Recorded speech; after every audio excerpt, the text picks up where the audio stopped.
Hi, Tom here from King's Auto Repair, and today I just want to do a follow-up on my mouse video, which is evidently taken off. Um, I don't know why, but I didn't know that many people had mice chewing wires in their car. But second comment I ever got in this video, which I did like a year and a half ago, the guy goes, "Hey, I put mint extract in a spray bottle, mix it with water, shake it up, and then spray it around the engine compartment of my car." And I thought, hey, that's a better idea than doing the pill bottle thing. So to get to the point, as a lot of other people said in the video, that's what I did.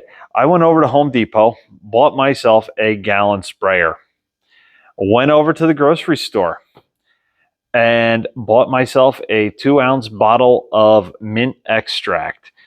And I poured the mint extract in, I put a gallon of water in, I shook it up, I sprayed it out. It smells like double mint gum when you spray it.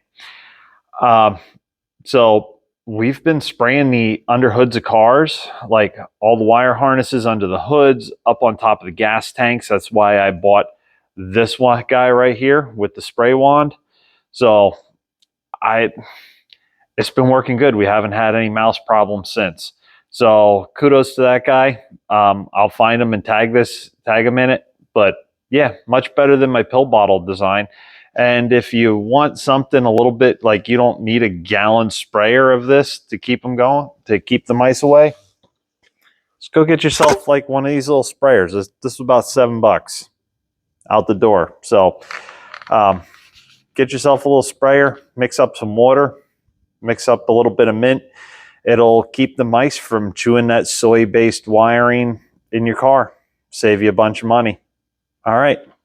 Have a great day.